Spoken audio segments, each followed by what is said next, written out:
Hello, everyone. I'm Deidre DeJear, Special Contributor to Business Publications and DSM Magazine, and I want to welcome you to our Lifting the Veil series called Life Transform. This is the second event of our 2021 series called Caring for Your Parents, and this is going to be a heavy topic that I think that we can all connect to in so many different ways. And in light of the music that we just heard, if everyone just wants to take a deep breath and breathe out and be ready to receive, because that's the position that I'm in right now. Last year, we launched Lifting the Veil mental health series called Life Interrupted, which was so well received that we brought it back again to focus on the mental health effects of the multiple disruptions of 2020 and 2021, and how we move forward in a transformed way. Today, we'll be focusing on caring for your parents. And let me ask you this. Are you worried about your parents' well-being? Are you unsure of how to be helpful to your parents in navigating health issues? Are your relationship with your parents causing stress? Well, we hope that you'll get these questions answered today, because today we'll be getting advice on relationships and resources to help us cope and find hope and move forward together as family. We got a few housekeeping items. We are in a Zoom event, and apparently the clouds are raging over the state of Iowa right now. So for whatever reason, if we lose power, which has happened before, if your line drops, just log back on. We'll be right here waiting for you when you get back. If you want to post on social media about things that you're learning, tips that you've gotten, please do so to let others that were not able to be here today learn as well. Use the hashtag DSM LTV Parents. That's DSM LTV Parents. We're going to drop it in the chat just so you can see that. We encourage you to ask questions as well. This is not just a conversation where I get to ask all the questions. I want you to be able to engage as well. So you can ask your questions by dropping them in the chat. I'll be paying attention so that I can ask our guest experts today. I want to first thank Susanna DeBaca, President of Business Publications Business Publications Corporation, and to the DSM team who worked tirelessly to create this event and execute this series, from the concept to the stories to finding experts, designing the slides, working with sponsors, and promoting the program. A lot has gone into this, and the DSM team is in large part of why we're doing this and why we're here right now, because they believe in what we're talking about. I also want to let you know that the DSM team does an outstanding job on many things, including their work on Lifting the Veil. In addition to this series, though, they create the annual Lifting the Veil publication.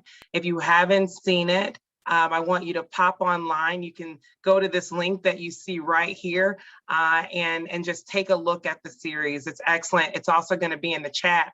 If you want to order a hard copy, though, we all like our good old hard handhelds that we can have in our hands and take on the planes with us when we travel. Call 515-288-4582, 515-288-4582. I also want to thank our sponsors for making this possible. Our supporting sponsor, Delta Dental, another supporting sponsor, Clive Behavioral Health, our sustaining sponsor, Employee and Family Resources, supporting sponsor, IMT, and our last supporting sponsor, Mental Health Moment, Holland Farms. So we are just for the Mental Health Moment, Holland Farms is one of our supporting sponsors. So we're so grateful for them for engaging in this work and supporting these efforts. Before we get started today, we have something new, the Mental Health Moment with Holland Farms. We will view a video from Holland Farms Senior Living. It's Norwalk's newest senior living community, offering carefree living, assisted living, and memory care all in one beautiful residence. With their expert staff and engaging activities, they help residents truly live life and help families support their loved ones' total health. Let's take a look at Holland Farms.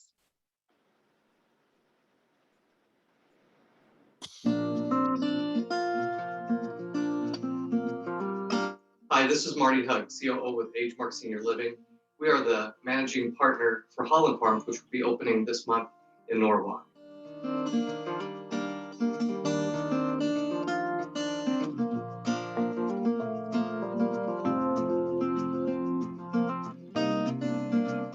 If we've learned anything in 35 years, it's that caregiving is hard.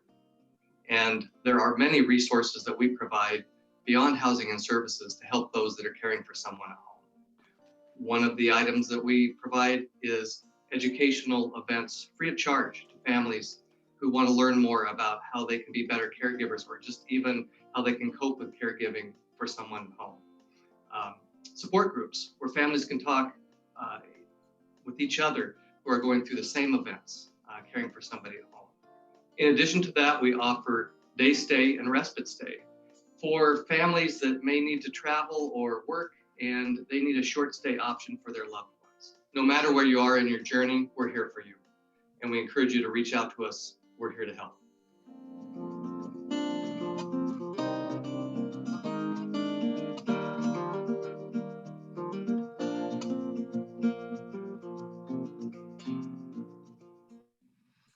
Thank you, Holland Farms, and what a great addition to our Central Iowa community. Now let's take a look at what's happening today. I know so many of you are anxious for this programming. Let me just tell you how it's going to work. I'll introduce our guest expert, and I'll share an audience question. Our experts will have a chance to answer that question and to discuss tools and techniques to help you, our viewers. We'll also take several questions from you all in the audience. I'm pleased to now introduce our guest experts.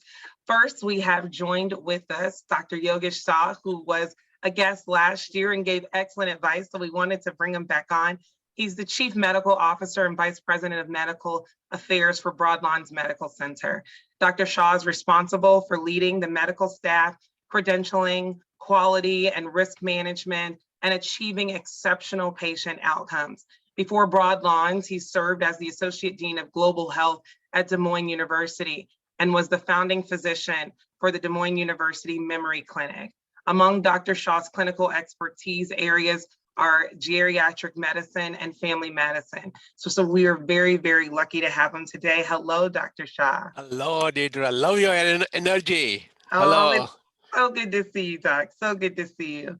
We also have our another guest expert, Megan Witch. Megan is a clinical supervisor with Employee and Family Resources. She has earned her master's in mental health from Drake University, go Bulldogs, and she has extensive experience working with families. Megan sees adults, couples, families, and so many more. Hello, Megan. How are you doing? Hello. Thank you so much. I'm glad to be here. It's so good to see you. So good to see you. I can't wait for your advice. Third, we have an expert, Dr. Eric Barlow. Dr. Barlow has been practicing psychiatry in the Des Moines area since 2003. He is an adult psychiatrist at Clyde Behavioral Health. His general focus is adult psychiatry. Dr. Barlow is passionate about providing mental health education to help eradicate the stigma of mental illness. Very, very critical need in our community. Hello, Dr. Barlow. How you doing? Hello, I'm well, thank you. Good, good, good. We also have our final expert, Julie Bergeson. And I must say that Julie is celebrating her birthday with us today. Julie is a family caregiver and support services manager at Iowa Department of Aging, which is the state agency consisting of 6 local area agencies on aging across the entire state, dedicated to supporting older adults, adults with disabilities, and their caregivers to maintain independence. Prior to IDA, Julie worked with the rehabilitation teacher as a rehabilitation teacher at the Iowa Department for the Blind, teaching and guiding older adults with vision loss how to do activities on daily living, day to day. She has many years of experience in the aging and disability field. Happy birthday, Julie. Thank you, thank you. Happy to spend it with this wonderful crew. Awesome. Well, folks, you've seen it. We have an excellent group of folks today who are going to be here to answer our questions and the questions that were pre-recorded. But first, we're going to start with a pre-recorded question. Let's look at the clip.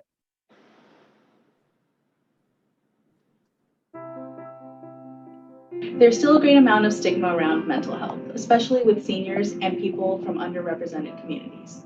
My question is, how can families help elderly parents who are experiencing anxiety, depression, or other mental health challenges overcome the stigma to get the help they need?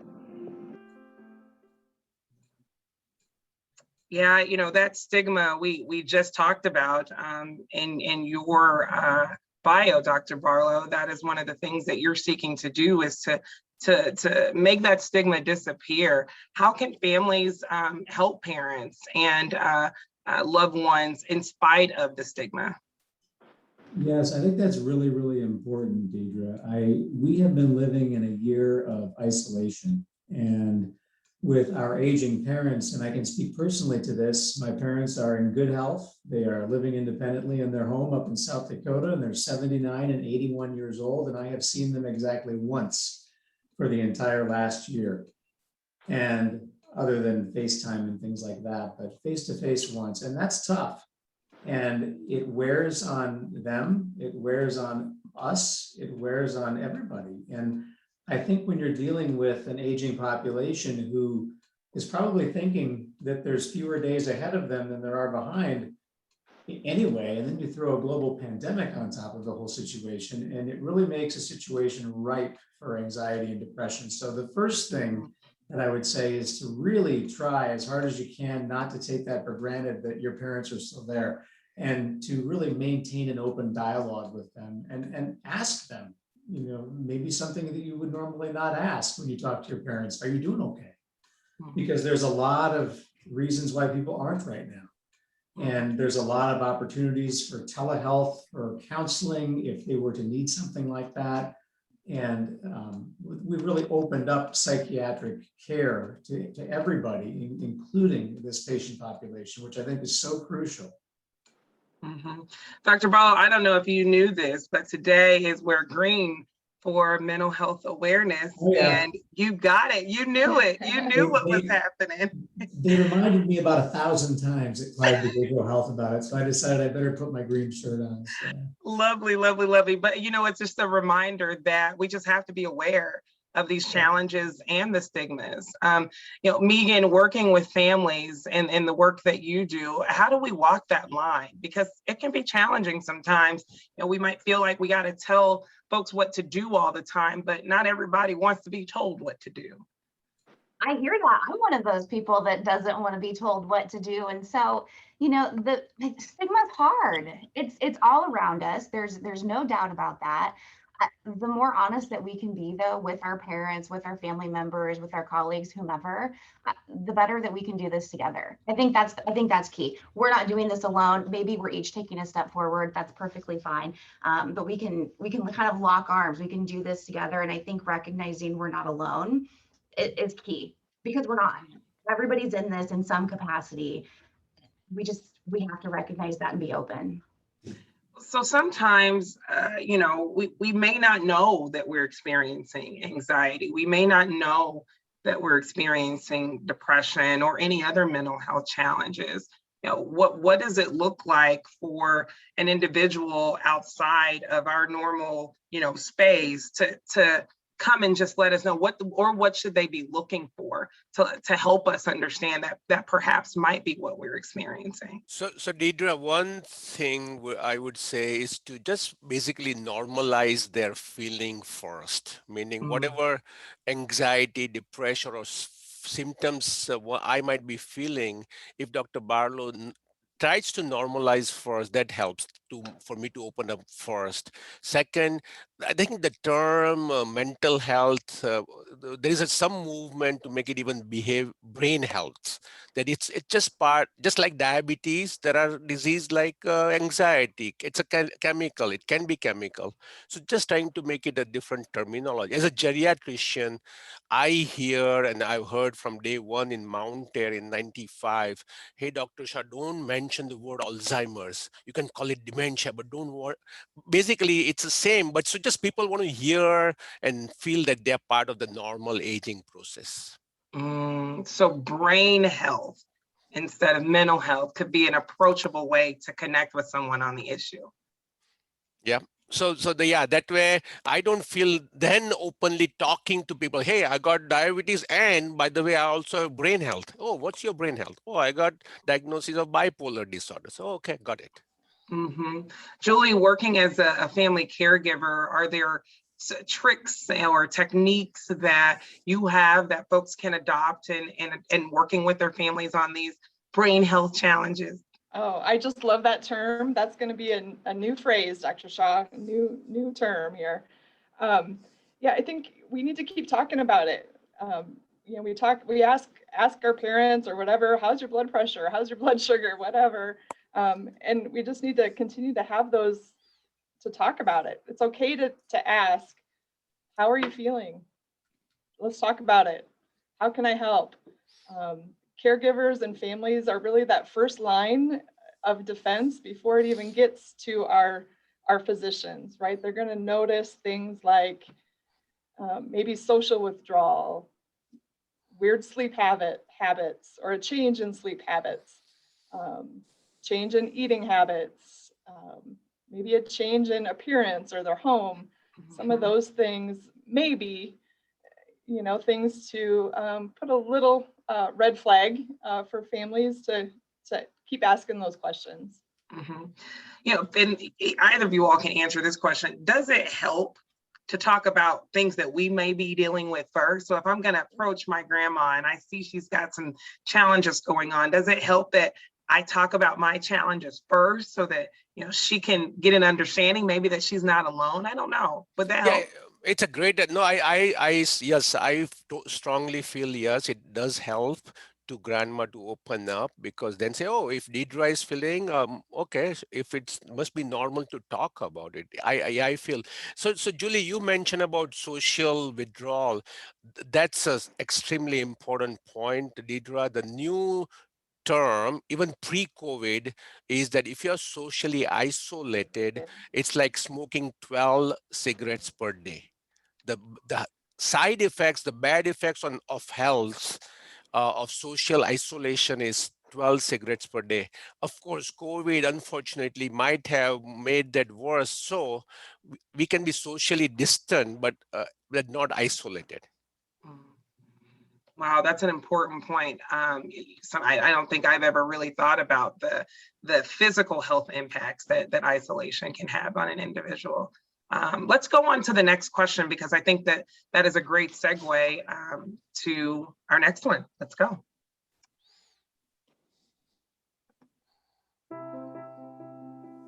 Many senior citizens have been struggling in this pandemic. What are resources adult children can turn to in order to help their parents? You know, our first question was from Alejandra from Mosaic, and this question was from local community leader and Councilwoman Renee Hardman. And I think it's a very, very valid question. I mean, you all have provided us with a plethora of resources that we're going to share with the folks who are watching and listening today. But let's talk through what are these resources that are readily available for individuals who may need a little bit more assistance in caring for their family members. Yeah, so Deidre, certainly the past year has been just an unprecedented challenge for all of us, especially seniors who may be isolated. That might be the understatement of the year as well. But the good news is that there are resources and agencies and places for older adults and families to turn for information, guidance, and help just trying to navigate that maze of, oh, what's next? I would encourage everyone to contact or reach out to their local area agency on aging, again, for solid, unbiased information to help start the process. There are 6 of them across the state covering all 99 counties. And at the end of the presentation, I know there'll be lots of good contact information and how to reach out to them. Julie, what can people expect if they reach out to their local agency on aging? What should they expect to get in return? Sure. AAAs, as we call them, can help with really just that information from a local level. What resources, what agencies help, whether it's, you know, home care, transportation, caregiver services for maybe much needed respite. What are the support groups in the area to help caregivers? Nutrition programming, meals is critical to older adults' health and well-being. And again, just programming to help reduce that social isolation that Dr. Shaw mentioned. Mhm. Excellent, excellent. Megan, I know so many of the organizations that exist in our community are connected to employee family resources, and I'm sure that you all have a plethora of resources, but share some of the ones with us that you think folks are listening could probably connect with right away and get some immediate responses on their questions. Sure. So first, I'm going to encourage people again to recognize like we're not alone in this. And so talking to friends, family, neighbors, people that we work with to kind of get an understanding who else is going through this. I think sometimes when we're looking for resources, we forget that we can be a resource. And sometimes it's just nice to know we're not alone. Another, I would say, so employee and family resources, we have employee assistance programs. Many of you who are working full time, it's a benefit of your HR. And so I would encourage you, go to your websites if you don't feel comfortable talking to your HR director or vice versa, and check it out, because if nothing else, you can schedule an appointment with a counselor who can help you identify some of these resources and can help take some of that burden off of your shoulders from doing it on your own. Awesome. I'm sorry to speak over somebody. I was just going to segue to Dr. Barlow, because at some point in time, folks may need to talk to someone. And if I am going to make a suggestion to my grandmother, maybe you should talk to someone. What does that conversation look like? Well, I think it needs to, I agree with coming to a parent with initially talking about your own experiences is a good way to start that conversation, because it kind of gives them a frame of reference when they might just want to be stoic about it and kind of give the appearance that they just don't need any help. Once you get past that, I think it would be very, very important to start listing some of these resources so they can, not only talk to their loved ones and their children, but, get in and talk with a counselor. There are so many different options right now for coming in personally, face-to-face with masks or telehealth visits that needs to be really encouraged. One thing that really worries me about this is hopelessness. If you look at all of the symptoms of depression and they list them all down the line, when you get to hopelessness, that's the one symptom of depression that's most closely tied to suicidal thoughts and to suicide attempts. And that's been really not uncommon at all over this last year, because this has just dragged on and on and on and on for people, especially people that are aging, and for a variety of reasons, not the least of which is their sense of their own mortality to begin with.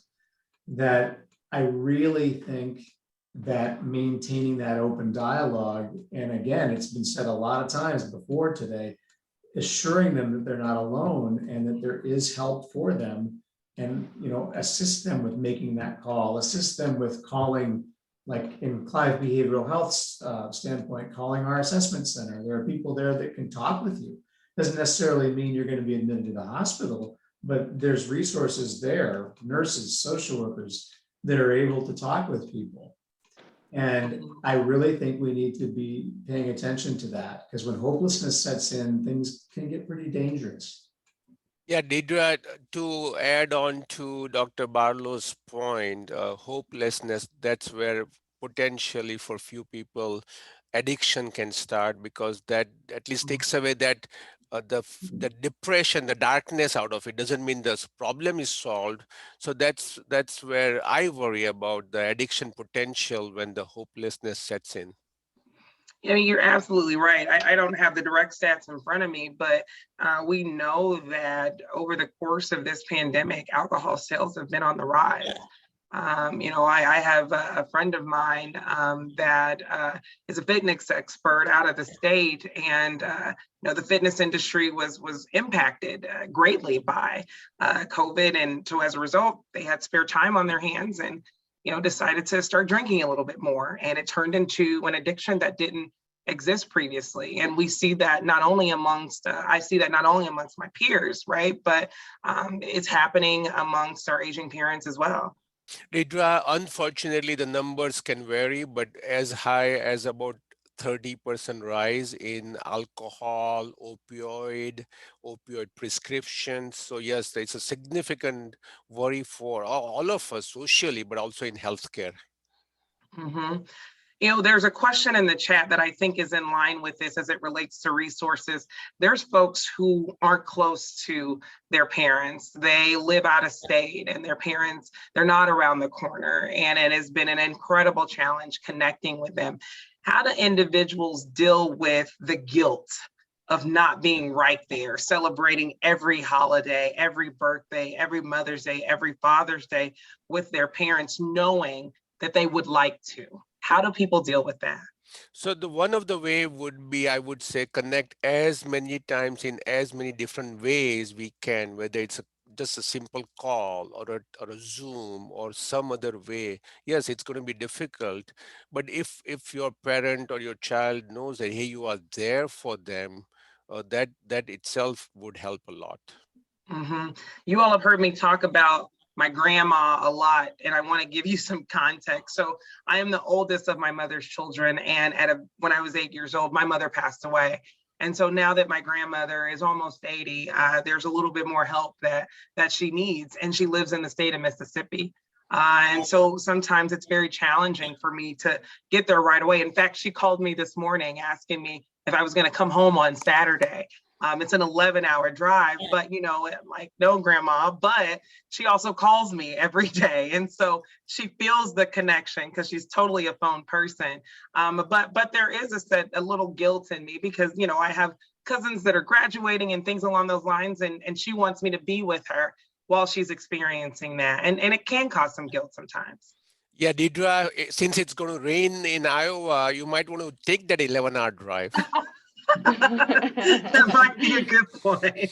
That might be a good point. Julie, any thoughts on, you know, how individuals can relieve the guilt they may have and the lack of connection with individuals that they care so much about? Yeah, and I did see a question kind of in the chat, kind of similar. I think it's important for caregivers, no matter if you're hands-on day in and day out or kind of that long distance caregiver, that sounds like Deidre falls into that category, to also take care of yourself, especially, you know, in that dementia situation. It is stressful, it is hard work, it is guilt ridden.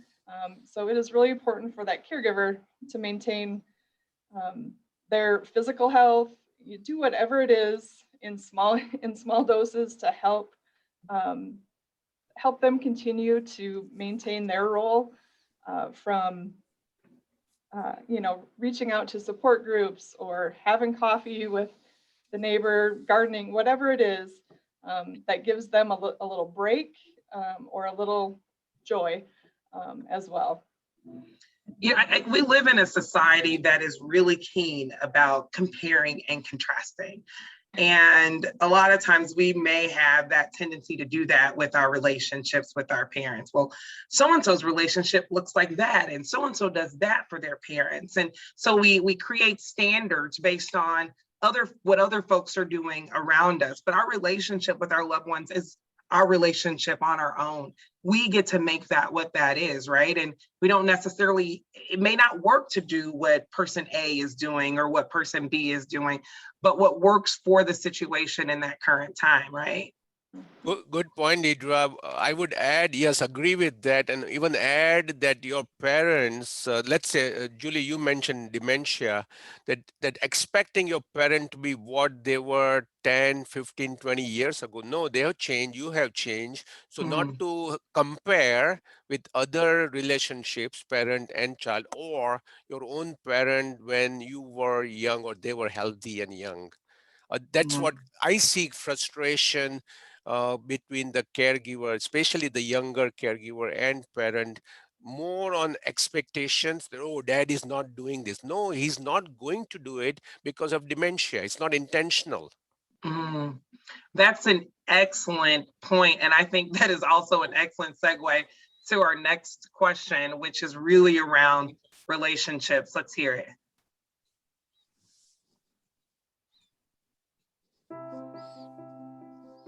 Hi, my question is, how do we navigate our relationships and interactions while we're still trying to understand changing health guidelines? So this is a loaded question from Julie. Regulations are changing every single day, Dr. Shaw, and people are adapting, but some people aren't adapting, and that lack of adaptation may infringe on relationships with our family members. Are you seeing that at all? I do. And just to talk, I would divide this into two parts. One is just simple rules and regulations related to COVID. As we all know about masks, are masks required, not required, where required? So I would divide that, say, your belief, your knowledge about COVID requirements might not match your parents. They have their own right to wear mask if they decide to, whether you decide or not to. So I would say, and if they ask you the question, suggestion might be, say, yes, mom, dad, I follow CDC guidelines, and here it is. So that's one. The area. Second is, how do you connect in any form possible to connect with the parents and to continue to current and tell them, make them feel that you are there for them anytime, day or night, whether you can physically go or not. Excellent, excellent. Dr. Barlow, any thoughts on this question? I mean, it's challenging. It's conflict resolution essentially, and when there's conflict, especially with relationships that are very endearing, the flames are probably bigger than they would be for a situation that lacks the relationships. How can people resolve these challenges that they may have with their family members, whether it's a parent talking to their child who's 45 years old, or it's a child who's 45 years old talking to their 80-year-old parent? Yeah, well, there's obviously different political views on these things. Parents may have different views than the kids do, or vice versa. And I think the ultimate thing has to be, look, mom and dad, how do we get together in whatever way safely, regardless of belief about masks or no masks or whatnot, vaccinations?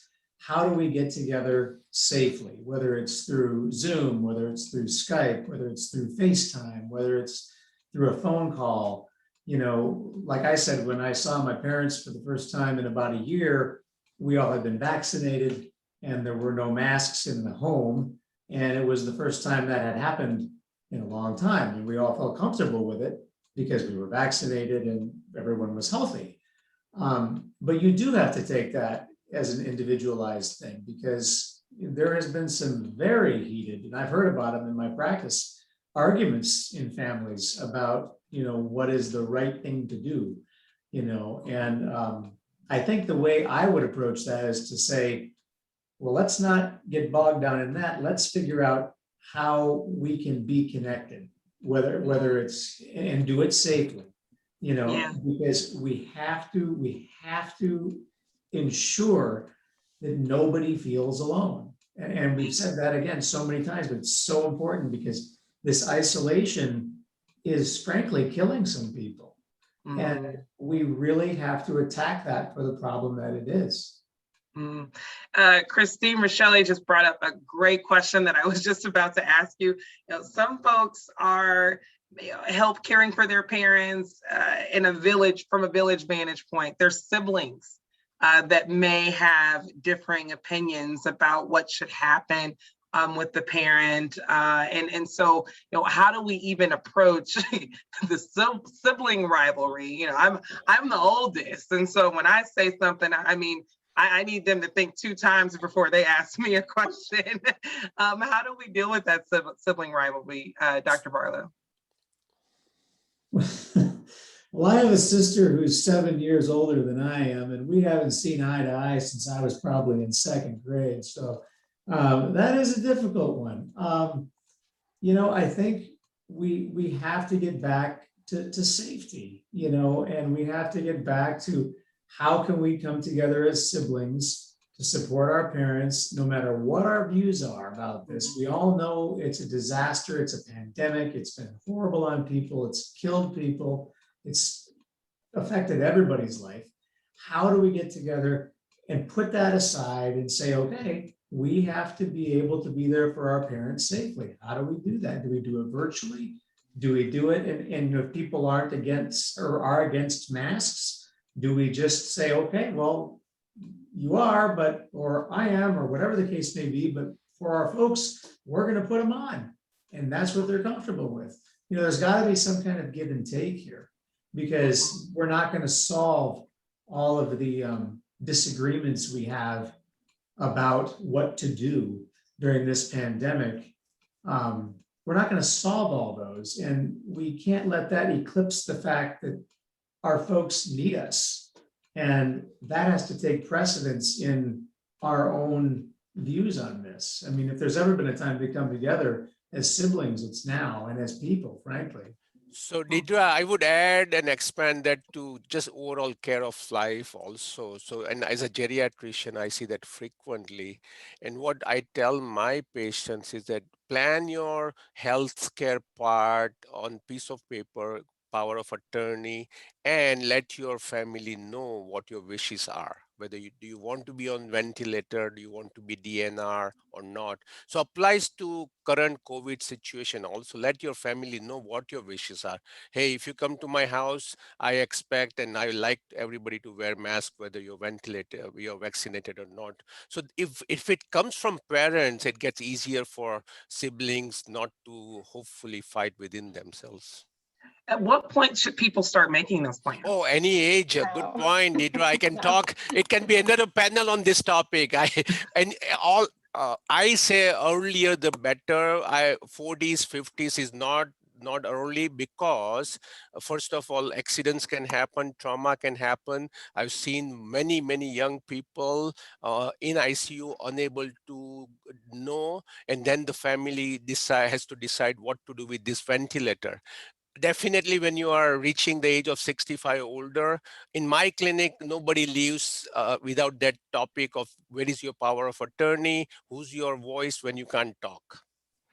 Julie, I think you had some thoughts on this one too. Yeah, exactly. To piggyback after Dr. Shaw, not only the medical issues, but the financial, the who's gonna care for the dog.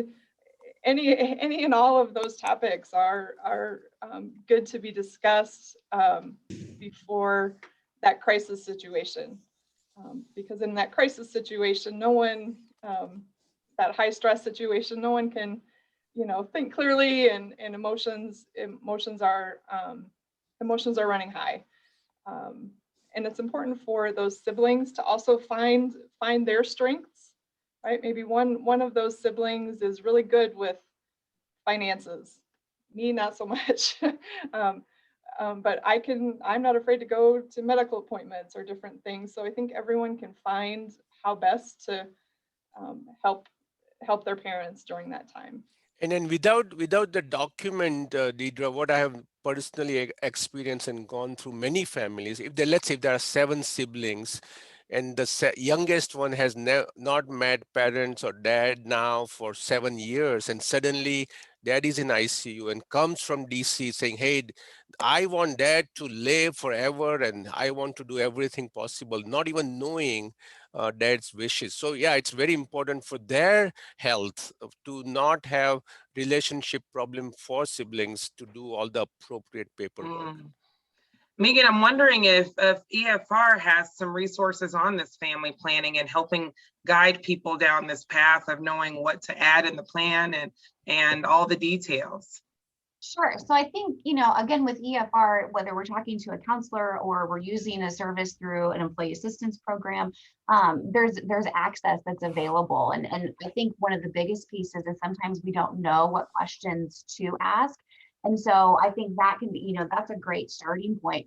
These pre-recorded questions are kind of all coming together through this conversation about the more we're talking about this, the more that we're kind of uncovering and the more that we are normalizing the struggle and the difficult piece of all of these. And so, with EFR, give us a call. Employee and Family Resources, like resources is in the name. We want to be able to, to help guide or direct people in literally any direction that's possible. Again, I'm going to emphasize that employee assistance program because oftentimes there's elder care services, financial services, legal consultations that are part of that service, at least to a degree. So I think, again, being really mindful and purposeful about the conversations we're having starts to kind of create a list, but knowing we can start in any direction allows us at least a place to start, which is, it's a good foot forward. Absolutely.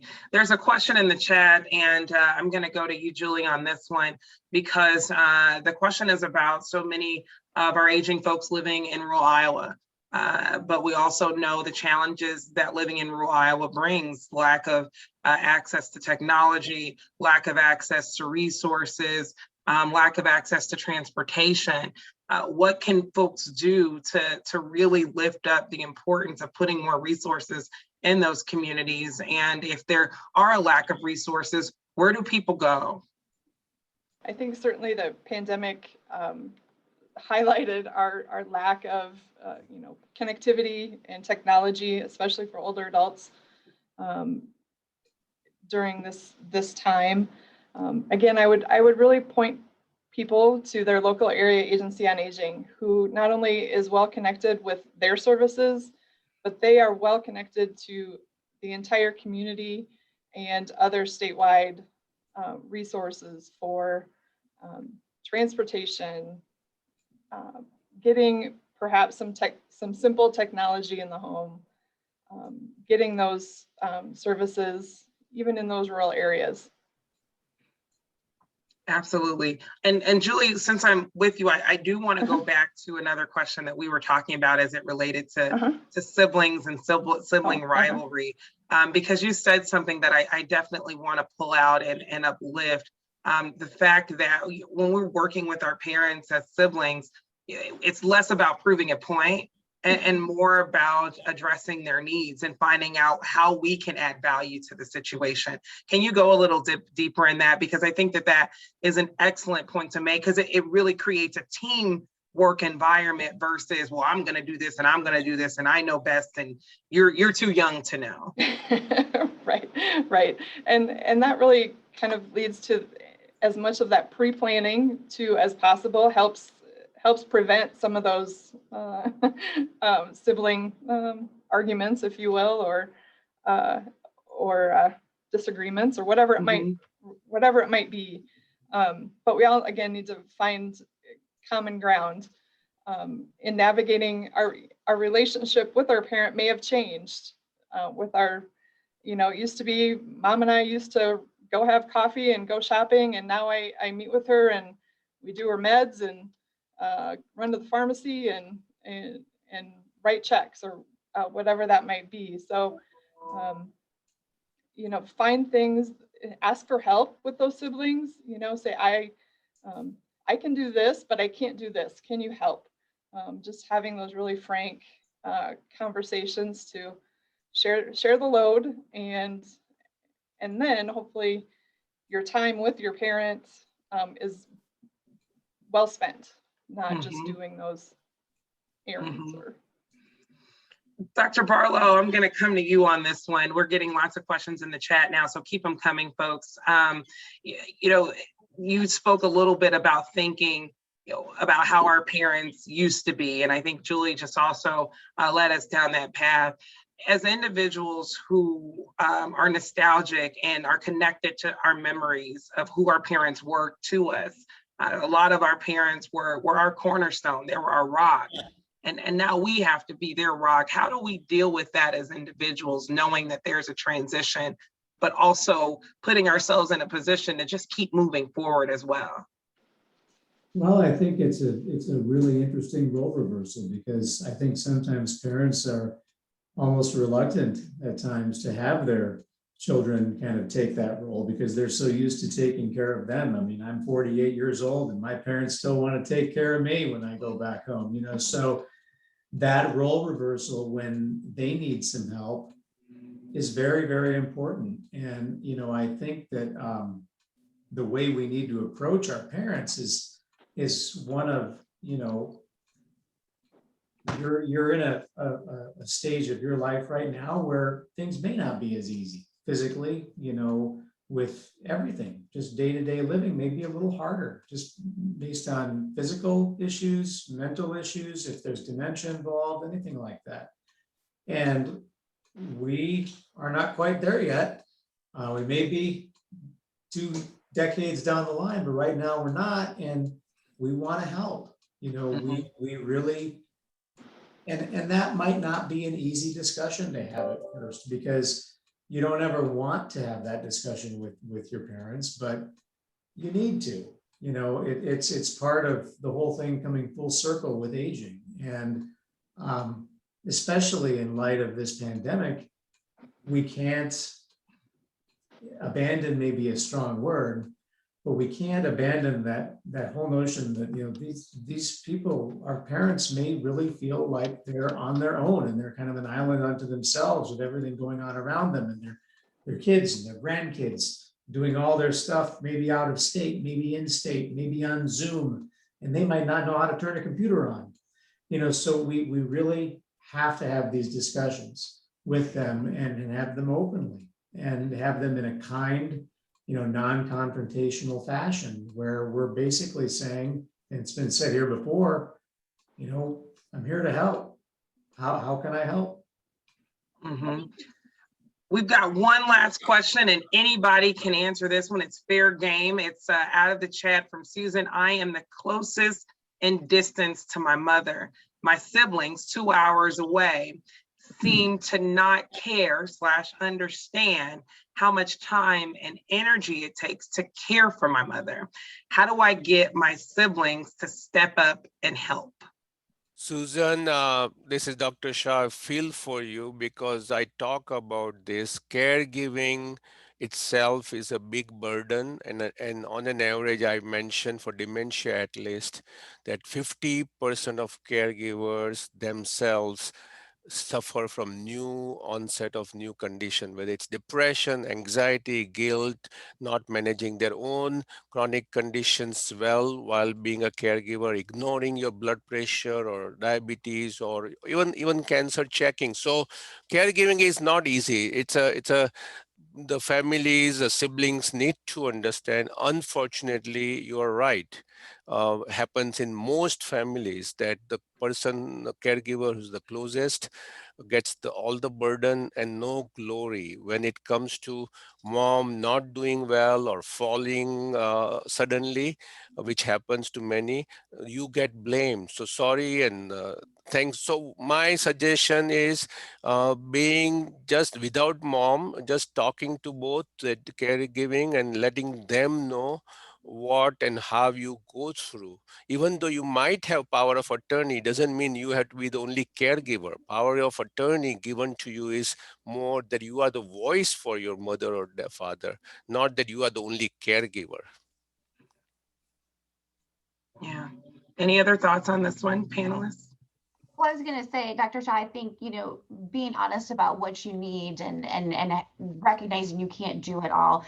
I think long and short, you know, we have to be able to ask for help. We're ultimately asking our parents or the people that we're caregiving for and with, we're asking them to be able to ask for help. And I think we need to be able to practice that and model that, as difficult as it is. And you know, we have to also recognize, I can share from personal experience, and both personally and professionally, I guess, some people don't have the capacity to help. It's not that they don't want to, and they might pull away as a result of that. And so I always try, I'm not always great at it, but assuming positive intent, and that we'll give what we can when we can.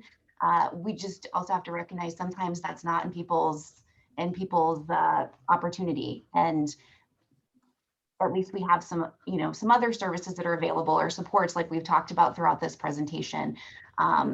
Ask for help, and, you know, if our family can't provide it, we have to that's okay. It's okay for right now, because it is what it is. But we can turn to our community, and we can turn to our community. Candace just shared in the chat that her father was caring for her mom before he passed away back in 2019. And then she put her mother in a nursing home. She's the only child. She's not married. She has no kids. It's been a rough 2 years for her. Candace, you didn't do anything wrong by putting mother in a nursing home. Your father might have done at home, but as a male caregiver, I know they suffer a lot. They go through many things, and just because he might have promised your mom not to put in nursing home, that's why he probably continued. So I would not feel guilty about it.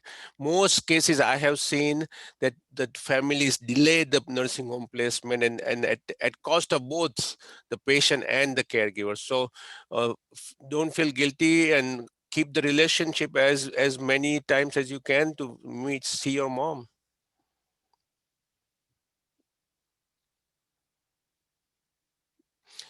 Awesome. Well, we're going to give our panelists a time to think about their wrap up, to come back and share their final thoughts. We are just so incredibly grateful for all of you all popping your questions into the chat. This again can be a very, very challenging topic, but as you can see here, there are a litany of resources. Now, this is not the entire list of resources. This is probably just the tip of the iceberg as it relates to resources available in our community, but feel free to take a screenshot of this, take a photo of this, so you have it handy at least to get you started on some resources. I mean, we've seen great observations today, again, great questions. And I want to make sure that you all have what you need walking away from this. Before we go back to our panelists, we'd like to invite you to attend our next series on young adults in limbo. That's on June 3rd. And at this event, we'll focus on the challenges of the past year for those young adults. You can register at dsmmagazine.com/lifting the veil. Invite others to join as well. Again, as you've heard many times in this discussion, you are not alone. And so if you know folks with young adult children, please feel free to share this with them as an opportunity to come together and learn together. I also want to invite you to subscribe to our stunning print publications, DSM and IA.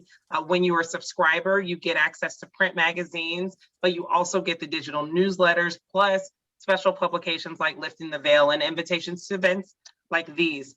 And of course, we'd love for you to sign up for those free newsletters, DSM Weekly, Weekend and Wealth, and our IA statewide newsletter. Again, if you want to get a copy of DSM Magazine, you can either go to the website or you can call 288-4582. That's 515-288-4582. Now, we're going to go back to our experts. Let's start with you, Megan. Give me about 60 to 75 seconds talking to the people here, knowing that there's a great deal of uncertainty and concern as it relates to our relationship with our parents. How do we cope? How do we get through this together? All right, here it is. We have to keep talking. We have to keep talking to pretty much anybody who's going to listen to us, but to do it intentionally, to do it purposefully, and recognize we all have limitations. I have limitations, a lot of them. And the thing is I put my clothes on every day and I come back to it and we try hard. So, recognize your limitations, know that it's okay.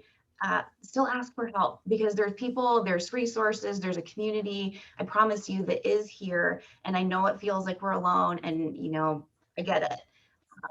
We're not. I facilitate a support group for parents. Some of us have toddlers, some of us are caring for our elder parents. We're all here. We're just hanging out, living life, doing the best that we can, and we need to recognize that's okay. Awesome. Thank you, Megan. Dr. Shaw? Yes, first of all, thank you, DSM Magazine. Deidre, thank you to you. I got 4 takeaway points, less than 60 seconds, Deidre. First, caregiving is not intuitive. So do not just feel that you'll be a good caregiver. It's, as you heard in the beginning, caregiving is very hard, and it needs patience both for yourself and for one you're caring for, your parents. And last, do take care of yourself as a caregiver, because you don't want to become a patient because now you're a caregiver. Thank you, Dr. Shaw. Dr. Barlow? Well, I'd like to say, things are improving. We are going to come up to some sense of normalcy. It's probably going to be kind of a new normal. But I encourage everybody that's listening to maintain hope. And that's a huge word, and it's hugely important. And like Megan said, maintain an open dialogue. And, you know, to close, one of my favorite Broadway shows actually is a show called Dear Evan Hansen. And I would say there's a line in that show in one of the songs that I think pertains to this discussion, to all of us, to everybody listening, to the panel, and definitely to our parents. And that's that no one deserves to be forgotten and no one deserves to fade away. And we cannot, as kids of aging parents, have them feel like that's happening.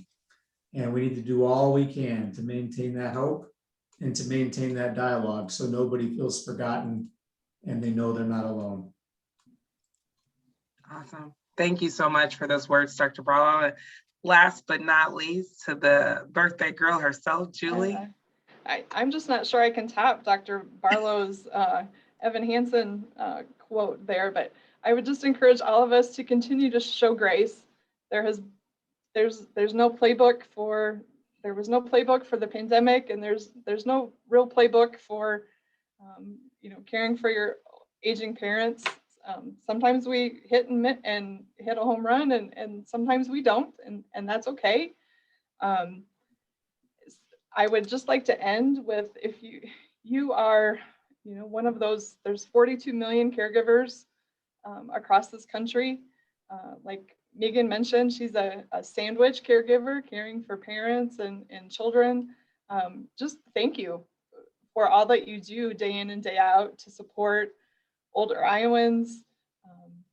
And you are the unsung heroes of our healthcare system and our social services system. So thank you. Awesome. Thank you so much, Julie. And thank you to all of our panelists. If you all want to give them snaps, I see so many great compliments in the chat right now. Folks were really receiving this information. We also want to thank our sponsors again for their support. Our supporting sponsor, Delta Dental, supporting sponsor, Clyde Behavioral Health, sustaining sponsor, Employee and Family Resources.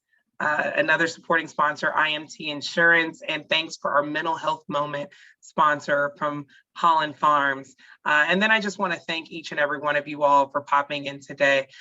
There have been a great deal of nuggets that I think we've all learned from, but at the end of the day, one of the things that we learned fluidly throughout the Lifting the Veil series is that we're not alone. And when I was a kid, we weren't allowed to cuss, but instead of, you can fill in what the other word would say, but as long as we give a care. As long as we give a care, we're headed in the right direction. And I know each and every one of you all do care. And let's just show that care with actions, regardless of our siblings or regardless of if we're the only child. We've got one mission, and that's to care for our parents and our loved ones. And we can do that. And we're not going to bat 100% every day, but we just got to give a care. Thank you all so much for popping in, and we look forward to seeing you on our next session.